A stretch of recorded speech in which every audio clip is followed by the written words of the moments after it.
Hi everyone, welcome to our channel. You're at Happy Healthy here with Cynthia, and I'd like to introduce my husband James. How are y'all? And we're doing this video tonight because something happened while we were having dinner at my mom's house. So I'm gonna let James tell you because it happened to him, and we'll talk about you know what all went on afterwards. So what happened at dinner tonight, honey?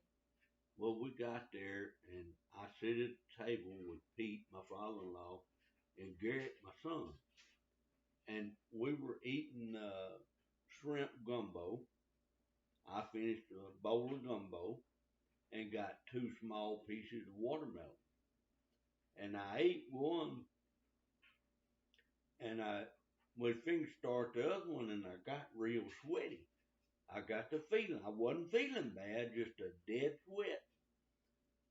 And my father-in-law called Cynthia. She was in the back with her mother, and he called her out front where I was, and both of them talking to me and looking at me. They decided I was having a seizure, so they called Um, 911. Well, they came to their house and picked me up and carried me to the hospital.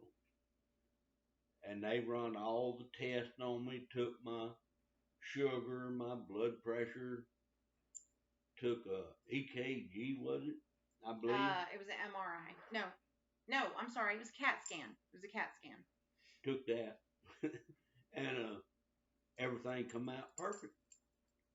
So they released me from the hospital, and we stopped by Walmart and got some grapes.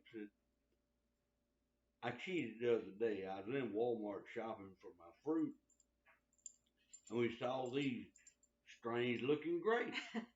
They were about as big as my Yeah, pointer they were finger. like the tip of your finger, the long, Yeah. dark black grapes. We'd never seen grapes like that before. So I don't know where we're going yet. We got you grapes at Walmart. We got 3 bags of grapes No, at six. Walmart, I got 6 bags of grapes. and we came home. Well, now I feel great. Uh, yeah, I quit sweating. My blood pressure feels great. Uh, all my vitals there in the hospital were super. Uh, my sugar wasn't too high. Nothing. In fact, his blood pressure was the lowest in the hospital that it's been in weeks. Um, but and I mean, I know he tells the story all calm and everything, but it was not calm. It was we were all in panic mode. I mean, he was sitting at the dining he was the last one at the dining room table eating his watermelon, and he was just about through, and he still had his jacket on. We had never taken his hoodie off. And he, like you said, he got hot, and then the next thing I knew, Pete was calling me in there, and he was kind of hunched over in the chair, and he was having a seizure. He was pale, full body sweat. He couldn't speak. He could I was doing this in his face, and he doesn't remember that. He doesn't remember me clapping in his face. And I could see. he could see us, and he could, but he was just kind of like, I don't know how to explain it, but he couldn't respond.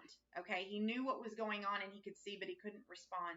So my mom calls 911. The paramedics get there and everything, and this just happened a few hours ago. Like, we just got home an hour ago from the hospital. And so they took him to the hospital where they live, and by the time I got in there, they had already hooked him up to everything, and already, they wouldn't let me see him for like 15, 20 minutes so they could get him all hooked up and everything. I never saw the doctor. All I saw was the nurse. And while I was in there with him, they took him to go get a CAT scan and brought him back, and they did a blood test, urine test. Everything came back normal. Okay, that's very important that y'all understand. Everything nothing was escalated. His blood pressure was lowest it's been in weeks. His blood sugar was, now when it happened, we took his blood pressure and his blood sugar, and I didn't write it down because of everything that was going on, but it still was lower than it normally was, and the blood sugar was high. It was over 200 because he had just ate. He just had a bowl of shrimp gumbo and the 2 wedges of watermelon. So anyway, long story short, we figured out what it was. It's the fact that we stopped his detox in September. We did not get his protocol that we had gotten from Dr. Morris's office because it was expensive and the holidays were coming up, and we made excuses that we'll just take a break from detoxing for 3 months, get through the holidays, and then we'll start back up in January. Well, we didn't realize him not being on any pharmaceuticals, eating vegan. We thought we were doing a good job, but apparently we were eating too much processed food, too much cooked food, and that's what did this. So, and him having that bowl of gumbo, I knew better. They had invited us over for dinner, and I thought, oh my gosh, we're raw, we're fasting, we really don't need to eat that. I didn't want to be rude, but next time I'm just gonna have to tell people, I appreciate you inviting us. I'm sorry, but we're gonna have to say no, because he has not had a seizure since probably May. I think May was the last time he's had a seizure, and he was on all those pharmaceuticals, and I mean, it was just, but he was eating a bad diet too. He was eating meat, dairy, and processed food and all that stuff. And so basically, you can still eat a crap diet and still be vegan if you're eating the Impossible Burger, if you're eating bean burritos at Taco Bell like we were. I mean, we were vegan, but we were making excuses and stuff like that. So now we know, and now we know that we got to take this seriously. We just uploaded our first video yesterday, and then this happened.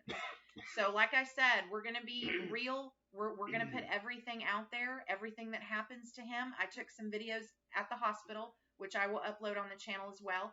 And I'm also going to upload some videos of me detoxing under my arms. So we got to cut this short.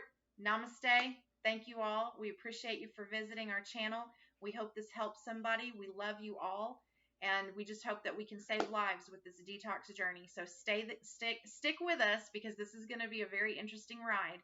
And we just thank God that he didn't have another stroke or anything, but his body's going through this. It's processing. It's a journey. It's day by day by day. So now he's on all grapes, all Dr. Morris's teas, and water.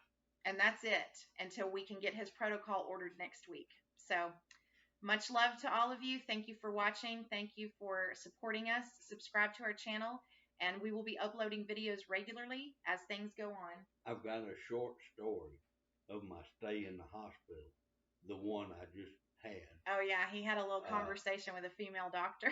I won't go into it tonight because we're running short on yeah, we have very little space on our computer. So on my next one, I'll tell my little story. Yeah, it's kind of funny.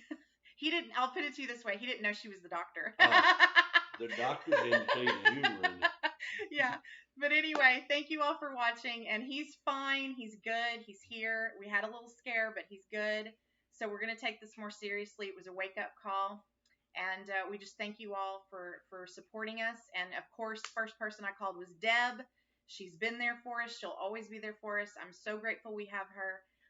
So we thank you all for just coming on this journey with us. It's a ride, let me tell you.